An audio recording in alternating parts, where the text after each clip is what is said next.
sequência ao nosso penúltimo painel do dia. Então, temos convidados o Roberto Marim, da ATA Consultoria, ATA Consultoria. Vai falar um pouquinho sobre nossa pegada de carbono, é o E do ESG, apenas uma das letrinhas.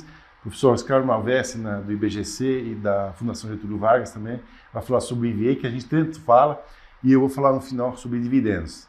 Então, são os três vértices da Trígono, então já damos sequência aqui ao Roberto para falar um pouquinho desse relatório que nós produzimos pelo segundo ano consecutivo e o porquê, né? Todas as implicações, não é só mostrar a pegada de carbono, mas o que há por trás disso, né? É uma grande provocação. Então, por favor, Roberto, podemos dar sequência. Obrigado, Werner. Boa tarde a todos. Então, eu gostaria de começar me apresentando um pouco, né? A TA está fazendo aqui, já pelo segundo ano, essa pegada de carbono com a Trígono. E, na verdade, aqui é um trabalho um pouco de avaliar como as empresas investidas estão performando do ponto de vista de carbono e da sua gestão de carbono. A ATA trabalha com isso já há 15 anos, temos uma série de clientes em relação a isso, e a gente percebe realmente a conexão da sustentabilidade com a geração de valor, que isso é uma conexão muito importante. Na verdade, uma visão antiga de olhar a sustentabilidade como um custo para as empresas, algo que, enfim, vai do lado do oposto da geração de valor, é algo que a gente vê que está mudando muito, né? Quer dizer, a sustentabilidade realmente ela é uma base importante para a geração de valor, e é esse foco que a gente tenta trazer para os nossos clientes, sempre pensando que a atuação, ela, no final das contas, deve estar muito focada na geração de valor, senão qualquer ação que se toma perde a sustentabilidade, ela não continua e deixa de ser continuada, né? Nos últimos últimos 2 anos, talvez, realmente esse tema voltou muito forte, né? Quer dizer, o ESG hoje não tem uma página de jornal que se abre que não tem algum artigo ou vários artigos falando sobre esse tema. E então, quer dizer, isso tem muito a ver com o fato de que o setor financeiro realmente começou a se engajar mais com o tema, e isso tem tido uma importância muito grande. Né? Todas as empresas agora estão olhando mais a fundo nisso, e realmente a razão para isso porque para os investidores entender a sustentabilidade da atuação das empresas é relevante, né? Quer dizer, como é que as diferentes empresas estão expostas aos riscos, todos os tipos de riscos, mas inclusive riscos climáticos, vamos dizer, secas ou falta de água, enfim, cada empresa vai ter a sua própria vamos dizer, situação, e ela tem que, de alguma forma, ter um plano e um conceito sobre como tratar desse assunto, né? Então, esse agora é o segundo relatório, segunda pegada de carbono que a gente está fazendo para a Trígono, e com isso a gente consegue começar a comparar, ver um pouco como é que a evolução das empresas investidas em relação a esse tema está acontecendo, né? A gente criou um certificado em relação a isso, né? Quer dizer, o Carbon Control, que denota o olhar que a Trígono pretende ter para esse tema e, na verdade, estamos falando aqui da gestão de carbono. Como é que funciona a gestão de carbono nas empresas, né? Então, resumidamente, quer dizer, toda a gestão começa pela medição de índices, de quantificação, no caso das emissões. Né? As emissões são medidas de uma certa forma, tem metodologias que definem isso. Né? Uma vez que se tem a quantificação das emissões de uma empresa, tem que se buscar atuar em cima disso. Né? Então, instalar, enfim, programas de redução de emissões. Isso pode ser feito de diferentes formas, né? Quer dizer, encontrar um preço do carbono, da redução de carbono dentro das empresas. O que se encontra, em geral, é que as empresas têm uma série de projetos que podem ser implementados, alguns deles com custo positivo, outros com custos muito altos, mas a partir desse estabelecimento de uma curva de abatimento, consegue-se, então, agir de uma forma mais planejada em relação à redução de emissões. E, claro, isso tudo tem que estar contextualizado, né, dentro de uma visão estratégica mais de longo prazo, que leve em conta tanto riscos, mas, obviamente, também oportunidades que estão surgindo através de diferentes mecanismos, o crédito carbono sendo uma alternativa, por exemplo. Então, realmente, esse tema passa a ser um tema importante para a evolução para o século XXI das empresas, né? Quer dizer, isso passa a ser algo que realmente toda empresa deve mais e mais olhar, não é? Agora, colocando um pouco em perspectiva as emissões, né, a pegada de carbono da Trígono, a gente agora tem resultados comparativos, né, de um ano para o outro. Um ano base de 2020, que é o primeiro inventário que foi feito para Trígono, né, e agora seria o segundo ano, o ano 2021. Inventário sempre leva em conta o último ano. Então, a maneira de se quantificar emissões de gás de efeito estufa, a métrica utilizada é a tonelada de CO2 equivalente. Isso porque diferentes gases, o metano, o N2O, HFCs, enfim, diferentes gases têm poder de aquecimento global diferente. E todos esses gases, né, são 6 gases pelo protocolo de Kyoto, mas tem outros gases de efeito estufa também. Mas cada um deles, então, é quantificado e é convertido de acordo com o seu poder de aquecimento global. E o que se tem no final são as emissões relatadas em tonelada de CO2 equivalente.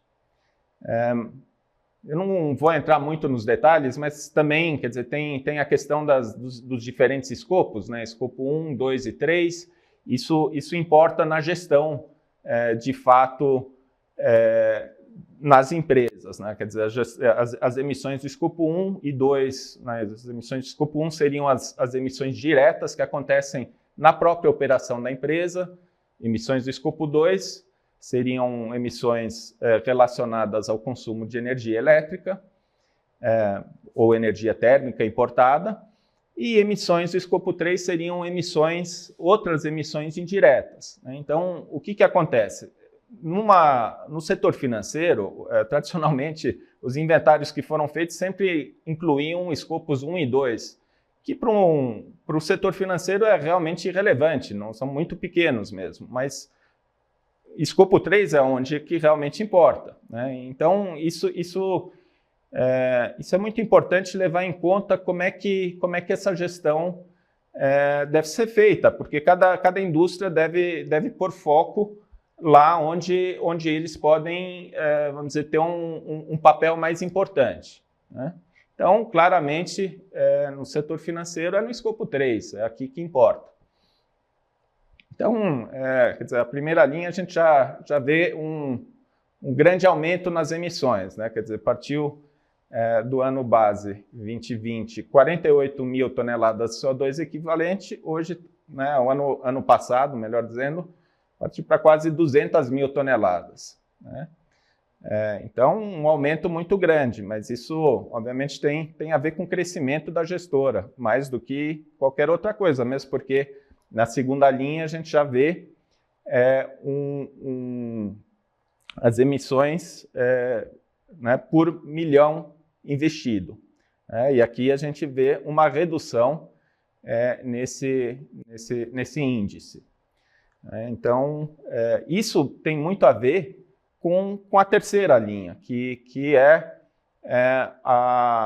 o engajamento das empresas investidas, né? Então, vamos dizer, o primeiro inventário, muito menos empresas tinham algum tipo de gestão em relação a esse tema, né? Esse ano a gente já percebe que teve um aumento significativo e isso fez com que, vamos dizer, a gente utilizasse dados mais precisos e vamos dizer,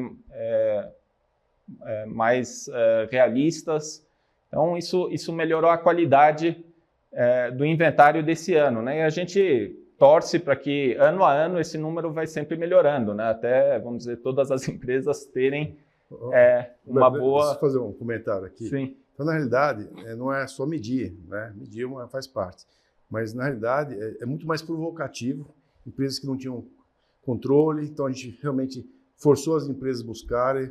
A gente quer saber se a empresa dá importância ou não, se reagem positivamente ou não reagem, se, né, trouxe as informações que o Roberto pediu, que eu pedi, reforcei, e que provoque outros investidores que façam o mesmo, que cobrem, que façam realmente cobranças, conselheiros que percebam a importância disso, né, e próprios outros investidores como nós também cobrem as empresas, e também nossos investidores também cobrem os seus outros gestores. Então é toda uma provocação, né? Não é simplesmente medir. Medir acho que talvez a parte menor disso aqui, mas sim tudo que vai sair por trás disso aqui, né? Como o Roberto comentou, a gente já vê a qualidade nas informações melhoraram, empresas que não tinham relatório de sustentabilidade já apresentaram, a Ferbasa soltou mais um, e cada vez de melhor qualidade. Então, basicamente, é uma grande provocação, não é simplesmente medir, mas sim trazer reações positivas para todo esse ambiente nosso aqui, realmente tentar melhorar a qualidade de vida do nosso planeta, né? Somos todos habitantes desse grande planeta aqui.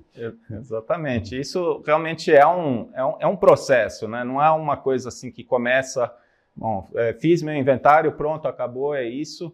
Não, isso é um processo e também, quer dizer, parte desse processo vamos dizer, quer dizer, buscar atuar em cima disso, né? Atuar em cima, vamos dizer, da redução de emissões, ou, vamos dizer, mais para frente, compensar emissões e, vamos dizer, também engajar os diferentes pontos de geração de valor. Então, você está falando agora de investidores, mas tem os consumidores, tem o público em geral, os colaboradores, todo mundo pode, vamos dizer, encontrar valor numa atuação direcionada para a sustentabilidade, né? Então, esse, no final das contas, é o foco, né?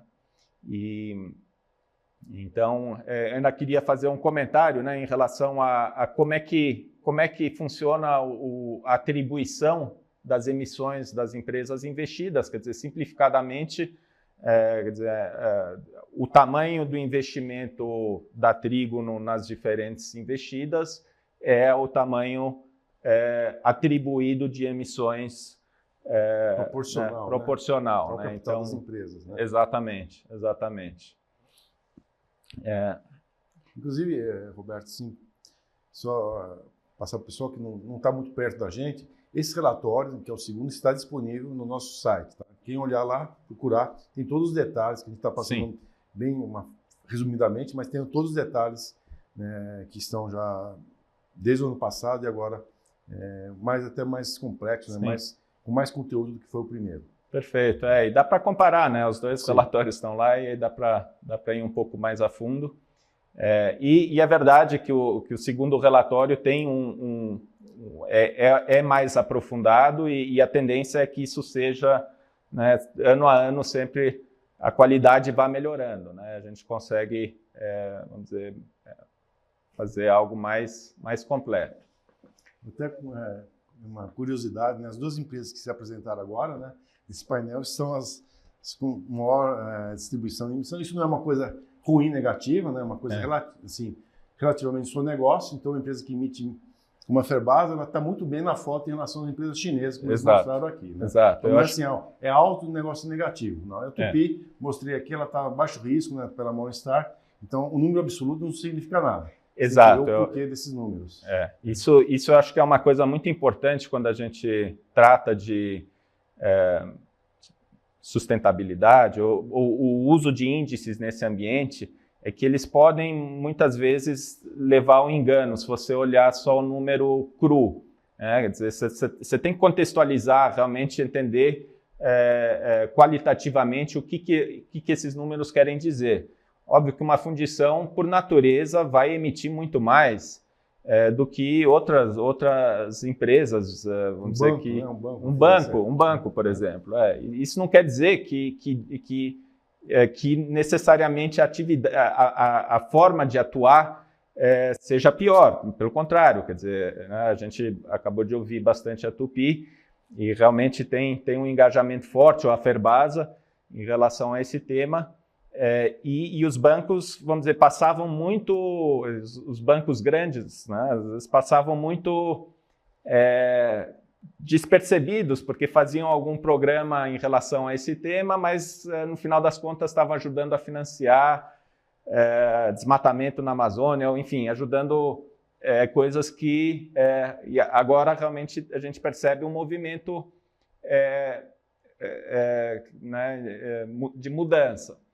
Então, mas é importante que esse tema seja entendido um pouco mais a fundo. Quer dizer, a Ferbasa pode ter emissões relativamente altas comparado com outras indústrias, mas é importante comparar ela com concorrentes diretos na China. Eu vou dar um exemplo. O ferro silício que eles colocaram aqui, no caso da Ferbasa, ele é neutro ou até positivo, no sentido que ele captura mais carbono do que gera. Porque tem o bioredutor, tem energia, né, hídrica. E na China é 13 toneladas por tonelada de ferro silício. 13 toneladas de CO2 por tonelada de silício. E na Ferbasa é zero, ou talvez até relativamente positivo. Então, para mostrar que o fato de estar um número grande não significa nada. Muito pelo contrário. A Ferbasa está muito bem na foto, quando compara aí com outras empresas, né, como as chinesas, que são as maiores produtoras. Sim. E isso, quer dizer, embutido nisso tem um valor que pode não estar ainda muito bem capturado hoje, mas é algo que a gente consegue vislumbrar que esse valor ele está embutido na empresa e nos produtos da empresa. Vai cobrar, né? Que vem taxa de carbono. Alguma hora isso é um dividendo. Vai ser taxado, né? Exato. E a Ferbasa não vai ser taxada. Exato. É um produto mais competitivo. Então é uma forma de você melhorar o seu fornecedor. O europeu vai querer o silício chinês, o Brasil o silício chinês, né? Porque vai ter um custo ali associado. Exatamente. Então é um dividendo escondido, mas que é importante que seja olhado, né? E é nesse sentido que é importante para as empresas incorporarem esse tema dentro da sua gestão de forma mais ampla, porque às vezes realmente tem boas oportunidades que não estão sendo aproveitadas. E esse é um movimento que eu acho que, bom, tá em forte movimento agora, né? E tem muito greenwash, tem muito palavreado, muito marketing, né? Às vezes mais marketing do que ações efetivas, né? Acho que isso aí é importante também. Que empresas falam, mas efetivamente não estão fazendo muita coisa. Exato. E isso começa a pesar agora. A gente percebe que muitas empresas que faziam isso começam começam a fugir disso. Agora tem um termo novo que está sendo usado, que é o greenwashing. Então, fazer alguma coisa, torcer que dá certo, mas enfim, sem tanto comprometimento realmente, né? Então, enfim, nosso entendimento, esse é um tema que realmente faz parte da gestão estratégica mesmo da empresa. Quer dizer, olhar para isso é realmente importante. Um exemplo que nós vimos a MWM mostrar, empresas que consomem diesel, suas máquinas passando a consumir biometano. Imagina o ganho de uma indústria caminhoneira, né, consumindo muito diesel, quando ela poderia melhorar os seus CBIOS, né, seus créditos de carbono, simplesmente trocando de motor de combustível. Né? Então, é um impacto positivo que a MWM e a Tupy também, como uma parceira, poderá ter. Então, várias indústrias podem se beneficiar indiretamente desse movimento. Exatamente, exatamente. Quer dizer, enfim, a indústria de cana, né, toda a vinhaça produzida, todo o potencial de biogás, isso realmente é algo que, enfim, vai vir em algum momento. Né? E, enfim, aqui eu gostaria de apresentar ainda, então, da mesma maneira que eu apresentei, vamos dizer, o consolidado da Trígono, né, as emissões em toneladas de CO2 por milhão investido, cada fundo da Trígono, na verdade, tem uma característica um pouco diferente.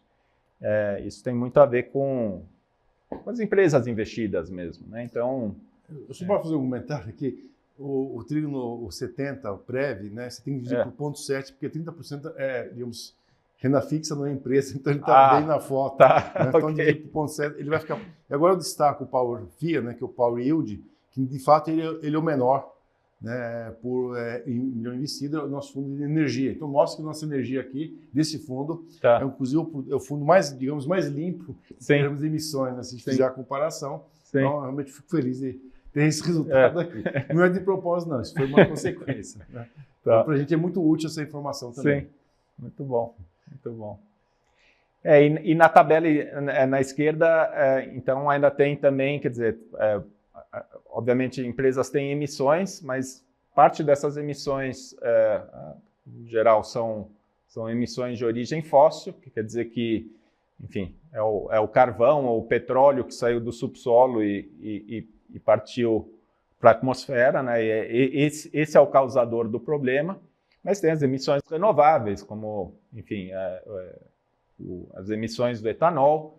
Então, aí fazem parte de um ciclo renovável, né? Então, não tem o dano para a questão das mudanças climáticas. Muitas empresas também têm uma certa remoção de emissões, isso através do plantio, né? Algumas empresas compensaram suas emissões, isso compra de crédito de carbono, né? Então isso também tem, e aí tem o estoque também, né? Então são empresas que, vamos dizer, tem um sumidouro, acho que a própria Tupy, eu acho que tem 5.000 hectares, se eu não me engano, isso é um sumidouro, né? É um estoque de carbono que está lá e que está sendo cuidado e não vai para a atmosfera. Né? Então, esses são alguns conceitos. Né? A Ferbasa tem 65 mil hectares de floresta. Exato. Né? Suzano, uma empresa, né? Com quantidade enorme de floresta, então está estocado, né? Esse crédito de carbono potencial. Né? Então, no futuro, ele vai neutralizar a parte desse carbono industrial, né? Das companhias. Exato. Bom. Então vamos passar para o professor Malvese, né? Então, o Roberto comentou, né, que é a geração de valor também, né? Agora nós vamos falar realmente de criação de valor, né, que é o professor aqui há muito tempo, né? Quantos anos já dedicar? 25 foi professor do Fernando. Que tem muita gente aí que passou, né? Passou no tempo com a gente, né? Então é o nosso segundo vértice, né, que realmente como é que a gente mede o valor criado para os acionistas. Então, professor, contar um pouquinho aqui para a gente sobre isso. Então, na realidade, eu comecei a estudar o tema em função da minha área acadêmica, né? Quer dizer, eu sempre tive uma certa divisão do meu tempo, uma parte o acadêmico, dando aula na GV aqui em São Paulo, finanças, né? E de finanças a gente foi, vamos dizer assim, migrando, né? Na medida que a gente percebeu uma certa evolução, especialmente nos Estados Unidos, quer dizer, como é que a gente consegue chegar próximo, né? Então foi o motivo foi de eu começar a estudar a criação de valor, ou seja, o EVA propriamente dito, foi a obrigatoriedade de fazer o meu doutorado. Então, o meu doutorado eu precisei escolher um tema. Então, dos temas que eu pesquisei, etc., o tema que mais me interessei foi o tema de criação de valor, Value-Based Management, né? Então, esse tema é um tema que, na época, né, se a gente imaginar 96, né, que foi quando eu decidi o tema que eu deveria estudar, é um tema novo no país, né? Então, a alternativa que eu tinha é estudar nos Estados Unidos. Então, eu fui estudar no Texas, fiquei 1 ano lá de lavagem cerebral, e isso tudo fez com que eu começasse a pensar de forma muito diferente desde então, né? Então... Estou lendo óbvio, professor. Em estudando o comportamento das empresas brasileiras, né? Quer dizer, eu comecei lá atrás estudando o comportamento das empresas brasileiras e tenho me dedicado até então. Então, eu vou mostrar a vocês, né? Quer dizer, o que eu tenho feito, né? Nesse aspecto. Eu, com a minha definição e a minha, vamos dizer assim, a minha tese, eu fiquei me debatendo com as informações, com o comportamento das empresas brasileiras, etc. Quer dizer, e nesse instante eu achei que, pela forma que eu estava interpretando, ou seja, a adaptação do modelo americano para o modelo brasileiro, ou seja, hoje a gente fala de inflação, mas lá atrás nós tínhamos inflação e eles não tinham inflação. E a nossa inflação era uma inflação muito galopante. Então, como é que você faz para transformar as informações em moeda constante? Então, esse foi um dos problemas que eu tive. Eu fiz isso, acertei isso, minha tese considerou isso e eu considero até hoje. Ou seja, eu considero moeda nominal, considero moeda forte, no caso o dólar, e moeda atualizada, que seria IPCA ou IGPM, do jeito que você quiser. Então, o modelo está adaptado e eu, em cima disso, eu tenho trabalhado e tenho evoluído sempre focado em criação de valor, que é o que eu falo. Então, eu registrei a marca, evoluí em cima disso, né? E todo o meu trabalho é fazer com que as empresas entendam que existe uma diferença daquilo que se falava em 1935, época do retorno sobre investimento, né? Análise financeira tradicional, versus década de 70 para a década de 80, que é aquilo que a gente deveria usar hoje e ainda não usa. Então, estamos bastante defasados. Então, o meu tema é esse. Só EBITDA, né, professor? Estamos na época do EBITDA ainda. Isso. Estamos na época que a gente acha que a gente é a unidade de negócio de uma empresa americana, onde um book diz como é que você deve agir. Então, na realidade, parece que estamos na contramão, né? Então, uma coisa interessante que eu queria comentar, e já quem me conhece, muitas das pessoas já sabem, eu fui atualizando a base de dados, né? Quer dizer, a minha tese ela é de 2001, mas eu fui atualizando. Este ano, né, 2022, eu estou na 15ª vez de atualização da base de dados. Para vocês terem uma ideia, das 72 empresas de 145 abertas na época, hoje eu tenho 18 empresas só na minha base da tese. Mas eu tenho mais 200 que eu fui incorporando. Então, a gente tem hoje uma outra percepção, entendeu? Do que está acontecendo nas empresas. Aqui eu mostro para vocês a quantidade de empresas, quer dizer. E eu dei muita atenção para as empresas de governança. Então, você vê que tem 4 colunas aqui, né? Olhando pelo lado da direita, estou botando o VEC, Valor Econômico Criado. Então, aqui é a minha base. A minha base eu tenho, lá na linha 6, eu tenho 198 empresas, né, nacionais, assim, de forma firme, das quais 136 são IGC. Das 136, só 16 remuneram o custo de oportunidade do dinheiro do acionista na empresa. Olha que coisa incrível, quer dizer, é triste essa informação. Por que é tão pouca empresa? Quer dizer, nós andamos na contramão faz muito tempo. Se a gente fosse comparar esse histórico com o histórico americano, é simplesmente o inverso. Lá tem empresas que destroem valor, mas é entre 15%, no máximo 20%. Aqui é o contrário. Ah, nós temos inflação, nós temos isso, nós temos aquilo. Ok, Nós temos mesmo, nós moramos aqui, a gente sabe que é assim, então temos que enfrentar. O leão está solto, segura ele. Não adianta reclamar, tá certo? Então, esse é o assunto. Então, uma coisa que dá para desvendar para vocês é o seguinte, quer dizer, dentro das empresas do IGC estão embutidas as empresas do IBOV, estão embutidas as empresas do ISE. Basicamente, eu tenho quase que 70% das empresas do IBOV dentro do IGC. Algumas que eu não analiso são porque são ou bancos, que são demonstrações muito diferentes, ou empresas mais recentes. As empresas recentes, ou seja, uma empresa que abriu capital há 10 anos, ela está na minha base. Se ela abriu há 3 anos, há 5 anos, ela ainda não está na minha base. Ela pode estar sendo analisada, mas ela não faz parte das comparações. E uma outra inovação que eu fui fazendo no tempo é que agora eu analiso as empresas trimestralmente, mas sempre na lógica de trimestral anual. 12 meses sempre, por causa de fluxo de caixa, por causa de ROIC, por causa de comparações, vamos dizer assim, históricas importantes. Então, basicamente eu tenho uma base dobrada, porque a base anual é uma coisa, a base trimestral é 4 vezes de trabalho a base anual. Então eu tenho tudo isso já, vamos dizer assim, de uma forma comparativa. E por que você deveria pensar em criação de valor, o conceito do custo do capital embutido nas análises, né?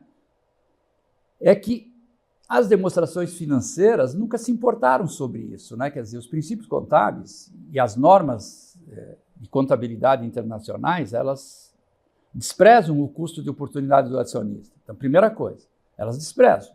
É mundial, não é Brasil.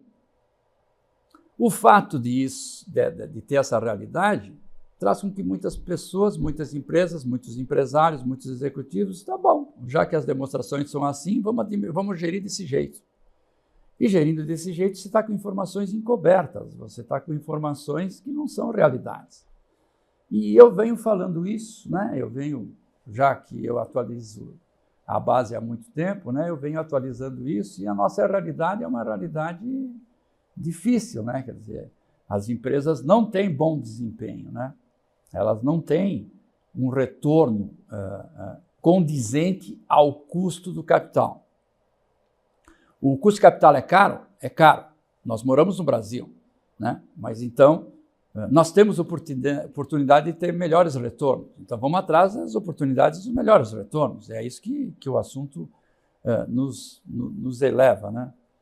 Nesse quadrinho eu faço uma comparação e aquele desenhinho lá onde tem uma parte encoberta, né? A parte encoberta é aquilo que se você não tiver interesse de estudar, de ler, você não enxerga a parte que tá, vamos dizer assim, visível. Tudo está encoberto, né? Então, quando você vê que o lucro líquido não considera o custo de oportunidade, normal, não considera mesmo, né? O EBITDA, o EBITDA não considera um monte de coisa, né? Ele não considera que existe ativo, ele não considera que você tenha que pagar imposto de renda, você mora nas Ilhas Caimão, o dinheiro é de graça, o acionista nunca vai te cobrar nada, então... O ativo não deteriora, não tem que trocar o ativo, não tem depreciação, nada. Não tem tecnologia, diamante, não tem nada. Diamante é para sempre, não tem que trocar lá. Ou seja, o EBITDA está baseado num bookzinho, onde ele diz, siga esse caminho aqui. Então, põe a viseira no teu... E segue aqui, não sai da viseira. E o mercado usa essa porcaria de limite como principal referência. Mas é por causa que a gente está copiando uma Coca-Cola, que tem unidade aqui, qualquer outro tipo de empresa, quer dizer, mas eles sabem que criação de valor é o princípio. E eles também sabem o que está embutido naquele valor. Só que aqui eles acham que isso é a grande coisa. E na realidade não é, estão sendo enganados. Só o conceito de criação de valor que tem essa roupagem. Não tem saída, não tem outro conceito. Não tem, né? Vamos lá. Conceitualmente, a gente está dizendo o seguinte: eu deveria preservar o capital investido pelo acionista na companhia. Se eu não preservar, provavelmente eu estou sangrando a empresa. O que é sangrar a empresa? Simples. Não remunerar o custo do capital do acionista. Se não está na conta, você não faz conta, então você não sabe. Então, no conceito de valor, de criação de valor, a gente sabe, né? Se o retorno é superior a quanto custa o capital, ao WACC, eu gero valor. Se o meu retorno é baixo, eu tenho N motivos do retorno ser baixo. Eu posso ter muito ativos, eu posso não gerir os ativos corretamente, eu posso não usar os ativos de forma condizente, logo eu não tenho um resultado, um lucro operacional condizente. Bom, se eu não tenho lucro operacional condizente, nunca vou ter retorno suficiente. Então, são vários os motivos, né? E aqui nesse slide eu ponho um histórico, quer dizer, o conceito de criação de valor, ele não é um conceito solto, né? É um conceito muito antigo. Todo dinheiro tem preço. O Alfred Marshall, 1890, já falava sobre isso. O que o americano fez? Trouxe esse conceito na década de 70 para a década de 80. O professor Rappaport escreveu em 83 as primeiras, vamos dizer assim, os primeiros artigos e os primeiros livros que falam sobre remuneração do capital investido numa companhia. E aí lá eu coloco, 3, VBM, vinho velho em garrafas novas, professor John Martin, o meu professor. É o professor que me fez a cabeça, quer dizer, o cara que 100% da cabeça dele é value-based management. Então, vamos dizer, por que tem um cofre aqui do lado, né? Não é de graça. Você acha que está com cofre? Não, você está com o cofre aberto. O cofre não tem segredo, não tem nenhum, pô, a tua empresa não dá retorno. Pô, como que a tua empresa não dá retorno, né? Então, aí eu falo, né? Lucro não é caixa e lucro não é valor. Lucro não é caixa e lucro não é valor. Só é valor se você fizer a conta. Aqui eu dou um exemplo simples para dizer o seguinte, existe um lucro operacional, existe um imposto de renda, existe um sócio oculto aí chamado leão, em princípio 34%, então de 2, que é o lucro operacional, eu cheguei a 1,320. Se eu for para o outro lado, que é o meu balanço, eu vou buscar, vamos dizer assim, os ativos líquidos, que a gente chama de capital investido. Quanto é que custa isso? Fiz uma conta simplificada. Capital próprio, capital de terceiro, 13%. Quanto é que custa o capital desta qualidade de resultado? 1.300.000. Bom, o resultado, o lucro operacional depois do imposto de renda é 1.320. Um menos o outro, criação de valor 20. Está aqui o exemplo. Eu tenho uma pilha azul de 1.320.000. E eu tenho uma outra pilha que, na realidade, ela tem duas cores. Ela tem uma cor vermelha, que é quanto custa o capital. No esquema tradicional, você diz quanto custa a despesa financeira. Então, veja, eu só tenho um pedacinho de criação de valor. Então, vou dar um exemplo agora aqui para vocês. Esse primeiro exemplo é exatamente aquele exemplo. Eu tenho lá receita, lucro operacional, LOLIR, 1.320, que é o NOPAT, Net Operating Profit After Tax. Ok. Do lado de cá, capital investido, é o capital de giro líquido, mais o permanente, 10 a 13, 1.300 para 1.320, sobrou 20. Qual é o retorno? ROIC, 13,2. Conceito 2. O que acontece? Você viu que eu mudei de cor. O lado do resultado é igual, é o mesmo. O lado do ativo, aconteceu alguma coisa que a empresa teve que investir mais 1 milhão, mais 1/3 de capital de giro. O capital de giro agora, mais o capital fixo, é 11 milhões. Então veja, quanto é que custa o capital? 1.430 versus 1.320. Estou destruindo 110 de valor e quando você olha para uma demonstração tradicional, ela tem lucro. Você está pagando bônus e está sangrando a empresa, além disso de não estar remunerando a companhia. Terceiro exemplo. Troquei a cor de novo para distinguir. Nesse caso, a empresa cresceu, só que ela cresceu com um resultado menor. Você quer mais mercado, normalmente você não mantém o mesmo lucro operacional. Então, estou dando o exemplo que o lucro operacional caiu para 1.500, imposto de renda, lucro operacional líquido do imposto de renda 990. Custo de capital, dizendo que é os mesmos 10.000, então 1.300 de custo de capital para 990, destruição de valor, 310, ou seja, olha o tamanho da destruição de valor. A empresa tem lucro, paga bônus sangrando. Por quê? Porque não quer enxergar. Às vezes aumenta o EBITDA. Né? E daí? Quanto custou para aumentar o EBITDA? Quanto que você gastou a mais de capital para aumentar o EBITDA, entendeu?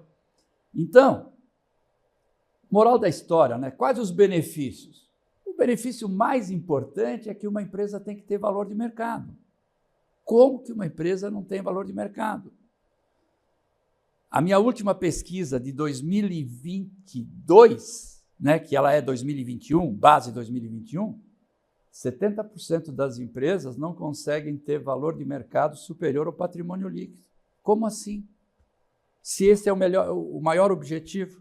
O patrimônio líquido não está atualizado monetariamente. Mas eu atualizo, porque sim, o dinheiro sim, não está no cofre mofando. Você olha o patrimônio líquido, tá bom, 2 vezes patrimônio líquido, né, mas não está atualizado. Sim, só que a inflação de 96 para cá é 300%. E agora, como faz?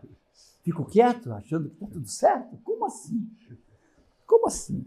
Segundo, alinhar interesses, ou seja, vem cá, se os gestores não têm os mesmos princípios do acionista, as coisas estão cruzadas, né? Então, o conceito de criação de valor estabelece, vamos dizer assim, mudança na forma de você gerir. Todo mundo pensa igual.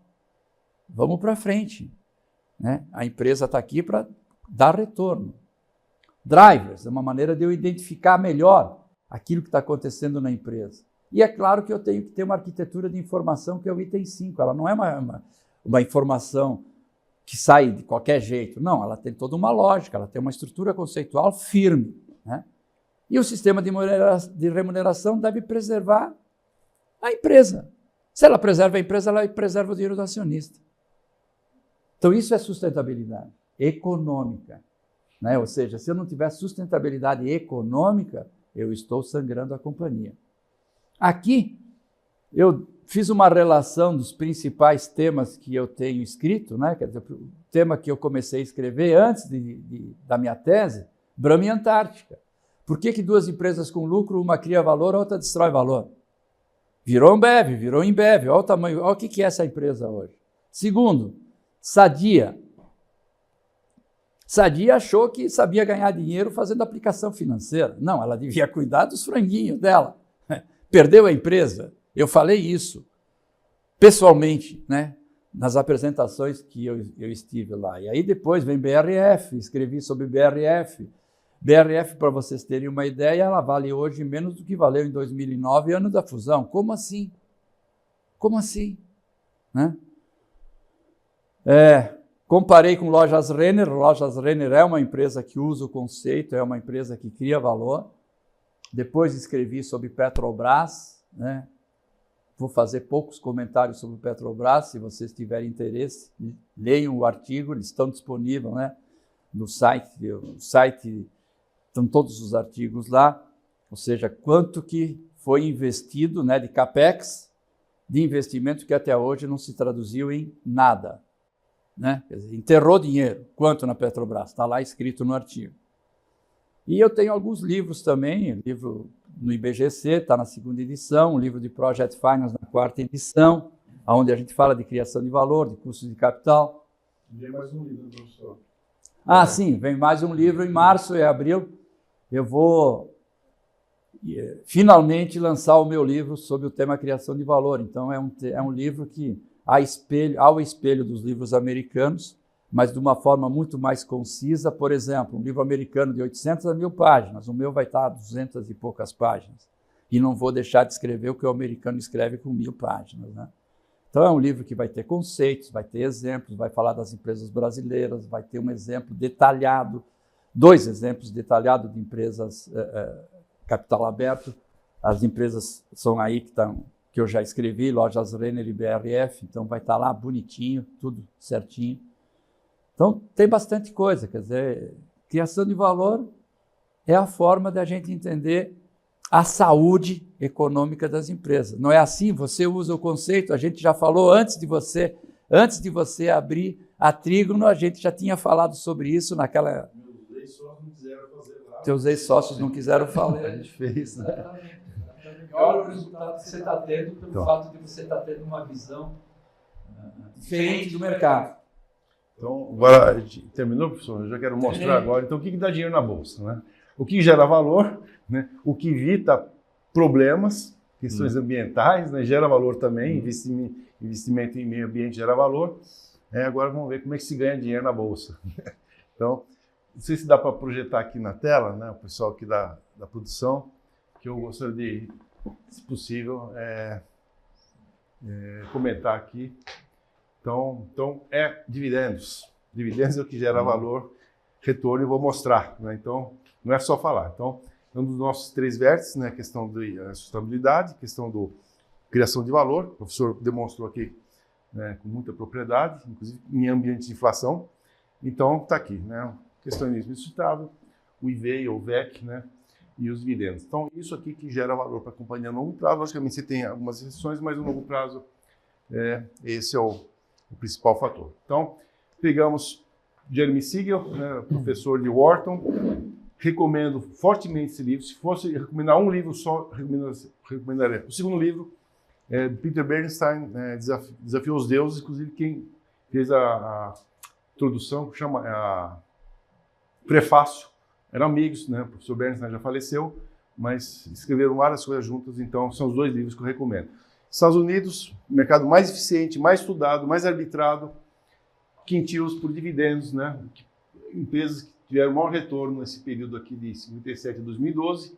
Primeiro quintil está aqui, ordem decrescente, S&P 500. Tá? Então está aqui uma das diversas avaliações que ele fez de 200 anos, tem 200 anos de história. Vamos fazer um pouco mais detalhado DCIOs. 10 grupos de empresas que pagam mais dividendos por menos dividendos, retorno anual, primeiro DCIO, segundo, terceiro. Vocês vejam absolutamente a sequência, né? Aqui um pouquinho parecido, mas vocês vejam esse seria o mercado e a diferença, quase 2 vezes o mercado, aquelas empresas que pagam mais dividendos. Pois bem, será que isso aqui só funciona no Brasil? Vamos ver aqui nos Estados Unidos, vamos ver se funciona o mercado disfuncional, que o Brasil, né, é um mercado muito disfuncional, cheio de questões, né, que não são ineficientes. Então, vamos para o próximo slide. Aqui eu peguei as 5 principais empresas, né, as large caps e as small caps. Vamos para o próximo slide. Então, nós vamos pegar aqui as small caps, né, as que mais tiveram retorno em 25 anos, também, como o professor falou. Só peguei 25 anos, empresas mais recentes estão fora. Tá excelente. Retorno acumulado, Unipar, Ferbasa, né? A Trígono tem 8 dessas 10 aqui. Por coincidência, são 8 investidas, só essas 2 que não são investidas. Retorno anual, isso aqui é anual ao ano, né? CAGR, todo ano, retorno de 31%, a média das 10, 24%. Agora, como é que é distribuído esse retorno? Nós distribuímos ganho de capital, valorização e tiramos o dividendos. Dividendos explica 79% do retorno nessas ações de 25 anos foi dividendos. Valorização são 21%. Está aqui, né, diferentes grupos, Unipar, excepcional aqui. Então, Banco da Amazônia, que foi a campeã. Então, retorno vem de dividendos. Quando a gente compara aqui, não é o crescimento das empresas, vocês vejam, a receita cresceu em média 10%, não é crescimento, né? Diferentes empresas. O lucro cresceu um pouco mais, né? Isso aqui é a liquidez das empresas, então, portanto, não é o crescimento que explicou os dividendos. Empresas small caps, o que acontece? Múltiplo menor, yield maior. Payout, tanto faz o payout. A importância é que elas são descontadas, tipo PL10, pagando 25% de dividendos, PL30, pagando menos 25%, vai ter dividendos menores. Comparando aqui com o mercado, GPM, CDI, etc., para você ter uma noção, a valorização média dessas 10 empresas foi de 24% ao ano, 3 vezes praticamente o GPM e o CDI, 4 vezes o CDI. Bom, isso aqui é small caps. Vamos olhar as empresas maiores, né? Será que isso aqui é exclusivo das maiores empresas? Mesmo raciocínio, Vale, a que teve mais retorno, ela estaria comparando com nossos small caps em 8º lugar, com a Graziotin. Vale e Graziotin se equivalem. Então, portanto, 25 anos de história, retorno anual, em média, 17%, muito abaixo das small caps. Tá? Isso aqui é a média. Vamos ver de onde veio o retorno. 74% de dividendos, ali era 79%, 26% ganho de capital. Então, não é exclusivo small caps. Então, portanto, Que mais Mas paga? não é o índice, né? São empresas Não, diferenciadas. as maiores, está aqui a Ambev, né, que gera valor, algumas empresas realmente. Petrobras ainda consegue, né, por causa de paga esses dividendos. Nos últimos 2 anos, né, o petróleo subiu também. Aqui a Telefônica, né, a Sabesp, bancos, alguns bancos estão aqui, né, Itaú. Olha que interessante, Itaúsa, tudo igual, cresce igual, lucro cresce igual, mesmo crescimento de lucro. Mas por que Itaúsa tem retorno maior? Porque ela desconta, tem um PL menor do que o banco. Então compra Itaúsa, não compra o Banco Itaú. Porque o retorno aqui é maior pelo yield, nada mais diferente do que isso. Monteiro Aranha está naquele primeiro grupo. Monteiro Aranha investe em quê? Klabin e Ultrapar, eu investia. Vê se Klabin e Ultrapar estão aqui. Não estão aqui. Por quê?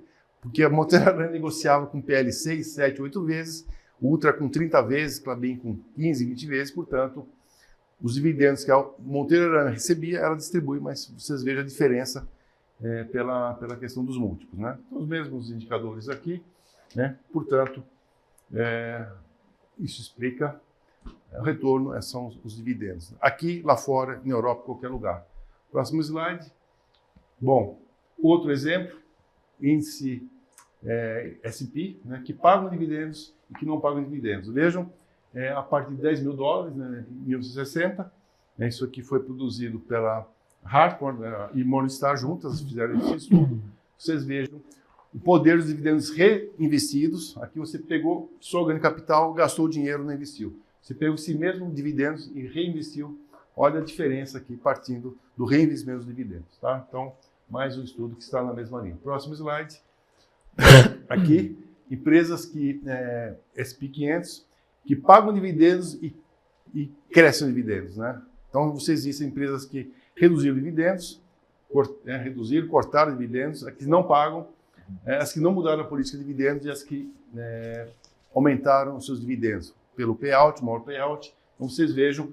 Outra coisa, professor, risco, volatilidade, maior risco, maior volatilidade, maior retorno. As empresas com menor volatilidade teve o maior retorno. Está aqui, 0,88, menor vol, né, aqui o desvio padrão, portanto, menor retorno, maior retorno, menor risco. Por quê? Porque o dividendo explica. O pessoal acha maior risco, maior retorno, tem que volatilidade. Não, isso aqui é uma falácia acadêmica.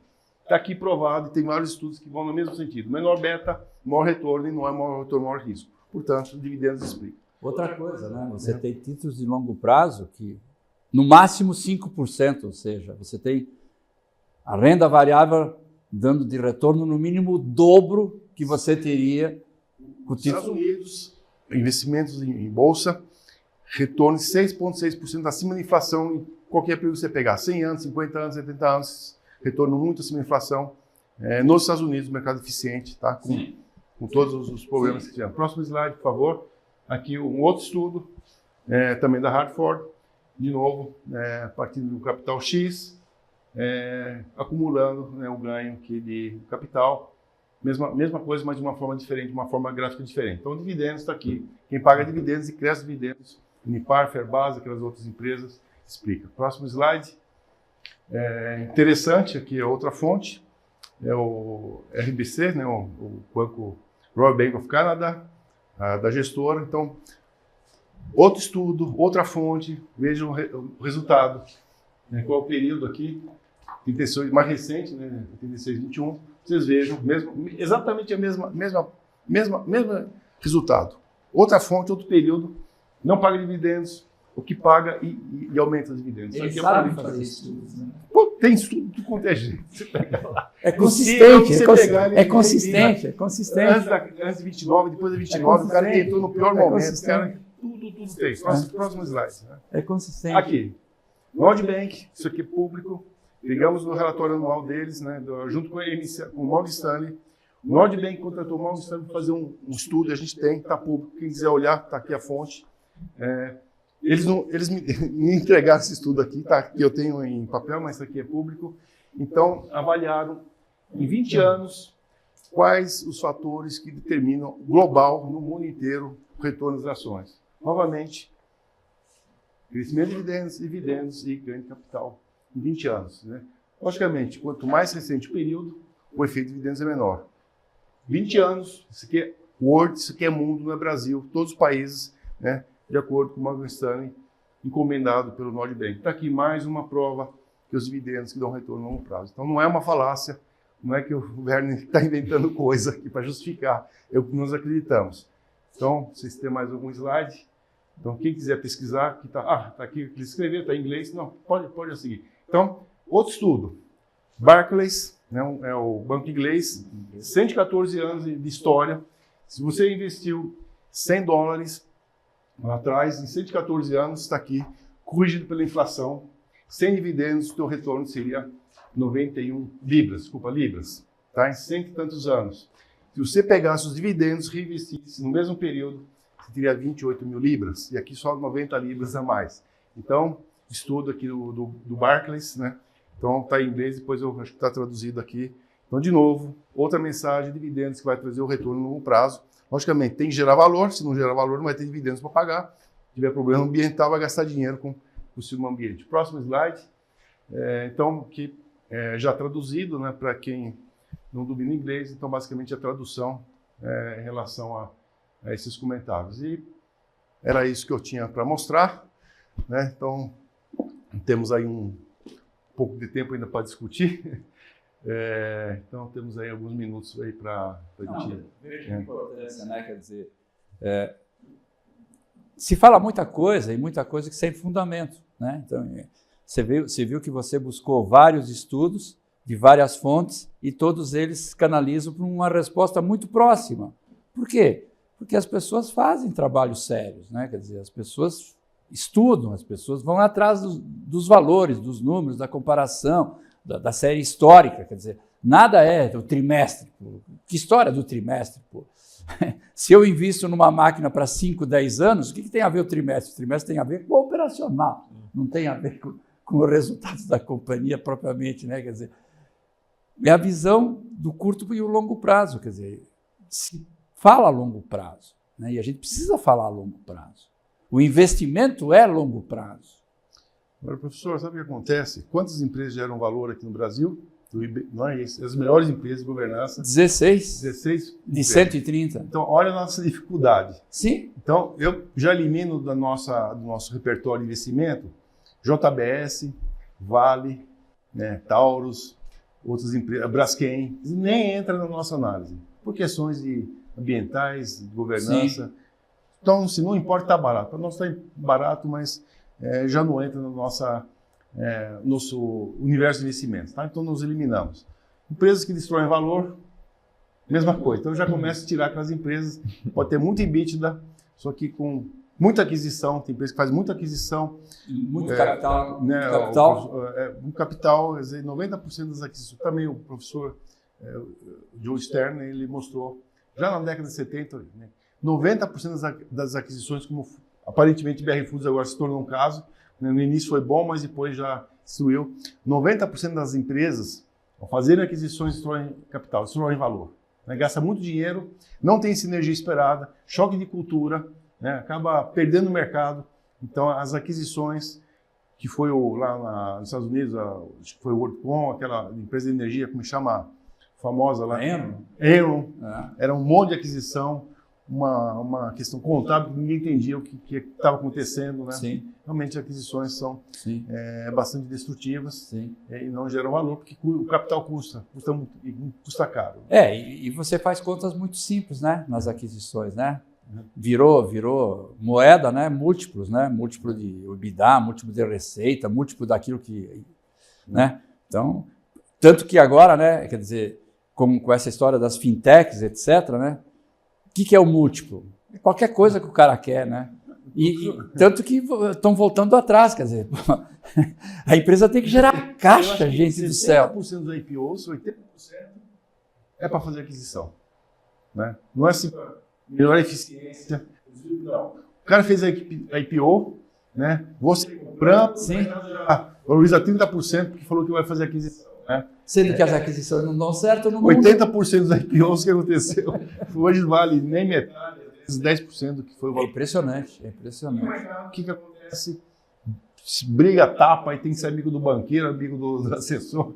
Quem ganha dinheiro no final das contas, o intermediário financeiro. Imagina quem ganha dinheiro. O intermediário financeiro. Então, realmente...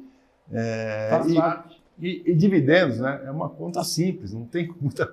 Entrou dinheiro no bolso, pagou, né, e as empresas que às vezes ficam acumulando caixa, né, destruindo capital, né, porque o caixa custa também, né, e ao invés de distribuir aos seus acionistas, né, e o acionista vai decidir o que quer fazer. Bom, vou comprar mais ações, vou comprar ações de outra empresa, né, fazer o melhor emprego do capital, porque muitas empresas geram capital, mas não conseguem fazer o uso desse capital, ou começam a fazer besteira, né? As minhas evidências é assim, ó, quando a empresa tem excesso de caixa, o retorno que ela consegue é em torno de 50% a 60% do custo. Então ela está destruindo a metade daquele dinheiro que está no caixa. Então, tecnicamente é o seguinte, se você não tem capacidade de investir e não vê oportunidade de investimento, devolve o dinheiro para o acionista. É isso que se faz no mundo, só não se faz aqui. Nos Estados Unidos agora, esse retorno dos dividendos caiu um pouquinho, era 60%, 65%, vai agora para 55% os dividendos, por quê? Porque lá tem a tributação e é caro. Sim. Que as empresas passaram a fazer recompra. Então você tem mais recompra, menos dividendos, né? Por isso que os Estados Unidos agora... Você tem a valorização por detrás disso. Logicamente, eu tiro ações de circulação, eu aumento meus dividendos, né, com a mesma quantidade de ações. Então uma forma inteligente de aumentar o yield, usar meu excesso de caixa e aumenta indiretamente os dividendos. A Microsoft fez isso lá atrás, né? Outro exemplo agora, exemplo prático, pessoal que acompanha a gente, uma empresa chama-se Tronox. A empresa valia na bolsa 700 milhões, zero de dívida, zero. Imagina uma empresa que não deve nada, tem 400 milhões em caixa. 400 milhões em caixa e valia na bolsa 700 milhões. Tinha 300 milhões de estoque. 300 milhões de estoque, mas o caixa era o valor da empresa. Então o Benjamin Graham compraria pela avaliação dele, né? Bom, anunciaram dividendos aí de 120 e poucos milhões, que na época dava 16% de yield, né, na data do anúncio. Ela subiu aí em 3 dias 60%. É a empresa absolutamente a mesma empresa. Agora pegaram 30% do caixa, deram para o acionista e a ação quase que subiu 50%, agora vale $1 bi. Né? Você veja como o mercado reage. Não é só, isso aqui é um exemplo, está subindo hoje, subiu ontem, subiu ontem. Né? Unipar, mesma coisa, várias empresas que anunciaram dividendos, a ação sobe 10, 15, 20% mais do que o próprio dividendo. Então mostra que o mercado, ele gosta de dividendos, né? Então, assim, reage positivamente. Então, essa é a nossa tese, né? Criação de valor, disciplina de capital, né? Respeito nas melhores práticas de ESG. Depois no próximo painel eu vou acabar com mostrar mais algumas coisas que a gente faz aqui. E para a gente estar encerrando aqui a nossa programação, já nesse painel aqui não tinha mais o nosso sorteio, né? Então, no próximo painel eu vou fazer o encerramento, depois vamos fazer o sorteio. Então, agradeço Roberto, professor Malvesi. A ATA ela tem um trabalho muito sério, 15 anos que a gente já se conversou, lembra? Lá atrás, sim. 15 anos atrás a gente já conversou.